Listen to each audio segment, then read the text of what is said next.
नमस्कार, मैं रचना शर्मा चढ़ती कला टाइम टीवी देख रहे सभी दर्शकों का स्वागत करती हूं। आप देख रहे हैं उत्तर प्रदेश के खास समाचार। उत्तर प्रदेश के मुख्यमंत्री योगी आदित्यनाथ और बीजेपी अगले साल होने वाले यूपी विधानसभा चुनावों की तैयारियों में जुटे हुए हैं। इसके तहत दोनों अपने मुख्य प्रतिद्वंदी दल समाजवादी पार्टी का मुकाबला करने के लिए मोटे तौर पर 3 प्रमुख विषयों पर मुद्दे सेट कर रहे हैं। वे तालिबान पर राष्ट्रीय सुरक्षा के मुद्दों को उठा रहे हैं। अब्बा जान जैसे कमेंट के जरिए विभिन्न मोर्चों पर मुस्लिम तुष्टीकरण को उजागर कर रहे हैं और राम मंदिर के मुद्दे के माध्यम से हिंदू एकीकरण का प्रयास कर रहे हैं। सीएम योगी आदित्यनाथ ने अपने हालिया भाषणों में बार बार इन मुद्दों का उल्लेख किया है। सीएम योगी ने कहा है कि क्या तालिबान का समर्थन करने वाले लोगों ने कभी 3 तलाक के खिलाफ कानून बनाने की अनुमति दी होगी? यह समाजवादी पार्टी के एक सांसद शफीकुर रहमान वर्क द्वारा हाल ही में अफगानिस्तान में सत्ता में आने वाले तालिबान की तुलना भारत के स्वतंत्रता संग्राम में से करने के संकेत पर किया गया था। इसके लिए पुलिस ने उन पर राजद्रोह का मामला दर्ज किया था। यूपी बीजेपी के एक वरिष्ठ नेता ने कहा है कि हम इस बात को उजागर करने की कोशिश कर रहे हैं कि समाजवादी पार्टी तालिबान जैसी मानसिकता के लिए खड़ी है। वहीं सीएम योगी आदित्यनाथ ने कहा है कि समानता के तौर पर कहा है कि बिच्छू कहीं भी होगा तो डसेगा ही। राम मंदिर भी एक प्रमुख चुनावी मुद्दा है, जिसमें सीएम बार बार अयोध्या में चल रहे निर्माण का जिक्र करते हुए हैं और जोर देकर कहते हैं कि यह केवल बीजेपी ही है जो ऐसा करती है। बीजेपी लोगों को यह समझाने की भी कोशिश कर रही है कि राम मंदिर के निर्माण की रफ्तार उत्तर प्रदेश में किसी भी अन्य सरकार के दौरान भी प्रभावित होगी। समाजवादी पार्टी द्वारा कथित मुस्लिम तुष्टीकरण को लक्षित करने के लिए इस बीच कई अन्य मुद्दे को बीजेपी ने अब्बा जान के तहत जोड़ दिया है। सीएम ने कहा है कि अब्बा जान कहने वाले गरीबों के लिए भेजे गए मुफ्त राशन को भी खा जाते हैं और भ्रष्टाचार में लिप्त होकर गरीबों के लिए सरकारी नौकरियों पर कब्जा कर लेते हैं। प्रधानमंत्री नरेंद्र मोदी कल मंगलवार को उत्तर प्रदेश के अलीगढ़ पहुंच रहे हैं। इस दौरान पीएम मोदी राजा महेंद्र प्रताप सिंह राजा विश्वविद्यालय व डिफेंस कॉरिडोर का शिलान्यास करेंगे। इसको लेकर तैयारियां भी जोरों पर चल रही हैं। मुख्यमंत्री योगी आदित्यनाथ इन तैयारियों का जायजा लेने के लिए आज सोमवार को दोबारा अलीगढ़ पहुंचे। इससे पूर्व 8 सितंबर को सीएम योगी ने वहां पहुंचकर तैयारियों का जायजा लिया था। एपीजी ने शनिवार से ही सभा स्थल को अपने नियंत्रण में ले रखा है। रविवार को करीब 3 घंटे रिहर्सल की गई। इस दौरान वायुसेना के एक हेलीकॉप्टर ने अलग अलग 5 हेलीपैड पर सफल लैंडिंग की। राजा महेंद्र प्रताप सिंह राज्य विश्वविद्यालय के लिए लोधा क्षेत्र के गांव मूसेपुर में चयनित जमीन पर होने वाले इस कार्यक्रम को लेकर पिछले कई दिनों से तैयारियां चल रही हैं। आगरा अलीगढ़ मंडल के करीब 1 से 1.5 लाख लोग सभा में शामिल हो सकते हैं। प्रधानमंत्री नरेंद्र के अलावा सीएम योगी आदित्यनाथ और राज्यपाल आनंदीबेन पटेल के साथ ही डिप्टी सीएम दिनेश शर्मा और कई कैबिनेट मंत्री भी इस कार्यक्रम का हिस्सा बनेंगे। बिना पहचान पत्र कार्यक्रम स्थल पर प्रवेश पर रोक लगा दी गई है।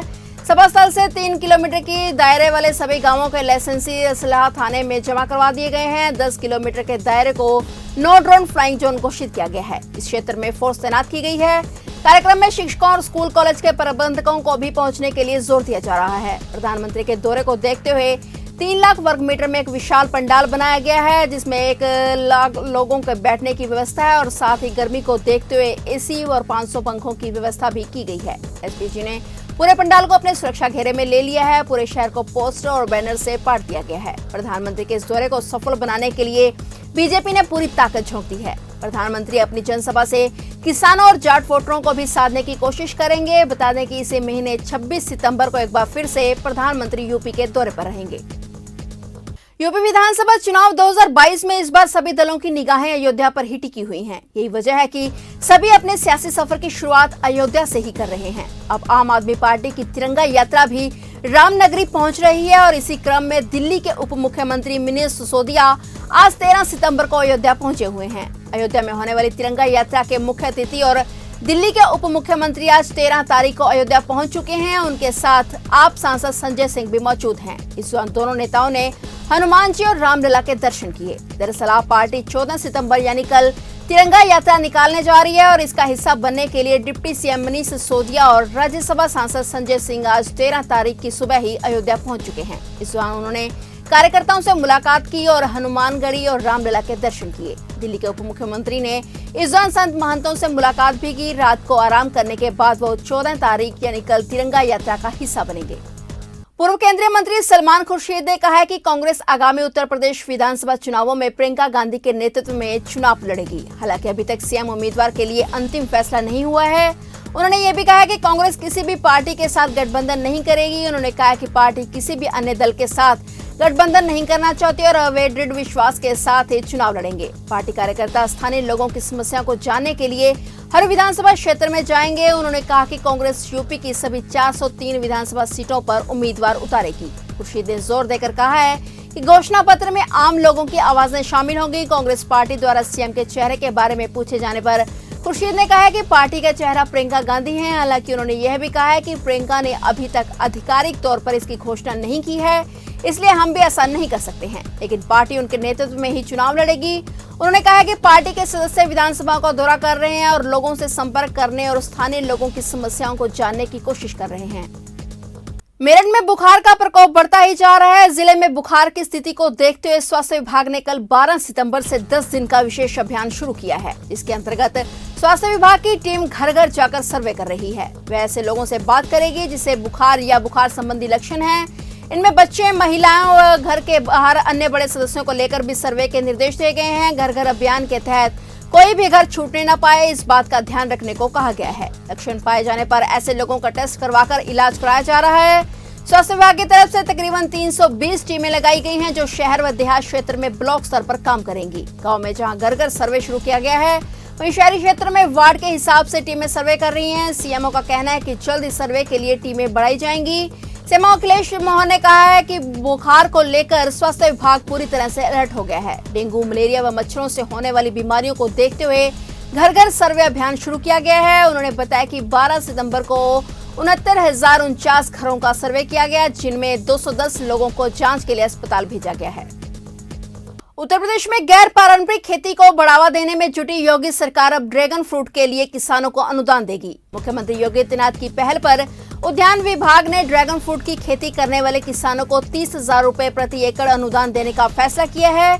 उद्यान विभाग के अधिकारियों का मानना है कि इस प्रोत्साहन के बाद इस सुपर फूड की खेती में किसानों की रुचि बढ़ेगी। वहीं इस प्रोत्साहन से प्रेरित होकर बाराबंकी के अमसेरुवा गांव में ड्रैगन फ्रूट की खेती शुरू कर दी गई है। ड्रैगन फ्रूट की खेती की और किसान भी आकर्षित हो रहे हैं। किसानों को समय समय पर प्रशिक्षण भी दिया जा रहा है। जिले में वर्तमान में 20 एकड़ में ड्रैगन फ्रूट की खेती हो रही है। ड्रैगन फ्रूट की खेती का रकबा बढ़ाए जाने को लेकर किसानों को प्रोत्साहित किया जा रहा है। यूपी में ड्रैगन फ्रूट की खेती का लक्ष्य निर्धारित किया गया है। योजना का लाभ लेने के लिए पहले आओ पहले पाओ की तर्ज पर किसानों से ऑनलाइन आवेदन लिया जा रहा है। सरकार द्वारा इसके लिए किसानों को अनुदान भी दिया जा रहा है। इसके तहत 3,200 ड्रैगन फ्रूट का पौधा किसानों को निःशुल्क उपलब्ध कराने का लक्ष्य रखा गया है। अब तक 2,200 पौधे का वितरण किया जा चुका है। स्थानीय किसानों को किशनगंज में ड्रैगन फ्रूट की खेती करने वाले किसान नागराजन के खेत का परिभ्रमण कराने के साथ प्रशिक्षण भी दिया जा रहा है। विभाग द्वारा ड्रैगन फ्रूट की खेती को बढ़ावा दिए जाने को लेकर पहली बार लक्ष्य का निर्धारण भी किया गया है। किसानों को निःशुल्क पौधा उपलब्ध कराया गया है। चयनित किसानों को समय समय पर प्रशिक्षण भी दिया जा रहा है।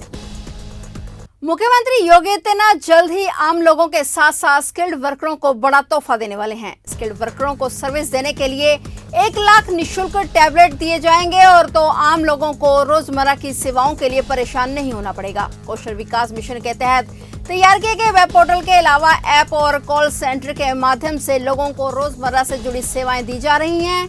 इससे एक तरफ लोगों को रोजमर्रा की सेवाओं के लिए परेशान नहीं होना पड़ रहा, तो दूसरी तरफ स्किल्ड वर्कर्स को रोजगार भी मिल रहा है। स्किल्ड वर्कर्स रोजगार के लिए पोर्टल पर ही आवेदन कर सकते हैं।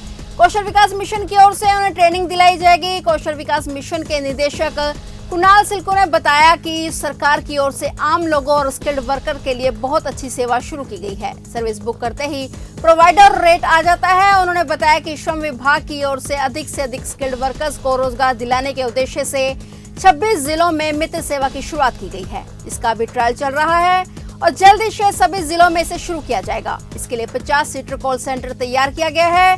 योगी सरकार 1 लाख स्किल्ड वर्कर्स को टैबलेट देने की तैयारी कर रही है। इस योजना का लाभ उन स्किल्ड वर्कर्स को मिलेगा जिनका रजिस्ट्रेशन कौशल विकास मिशन में होगा। यह योजना मुख्यमंत्री योगी आदित्यनाथ के युवाओं को टैबलेट देने के ड्रीम प्रोजेक्ट का हिस्सा है। राज्य सरकार ने बजट में टैबलेट देने के लिए 3,000 करोड़ रुपए की व्यवस्था की है। फिलहाल उत्तर प्रदेश के खास समाचारों में इतना ही। तब तक के लिए देखते रहिए चढ़ती कला टाइम टीवी और मुझे दीजिए इजाजत। धन्यवाद।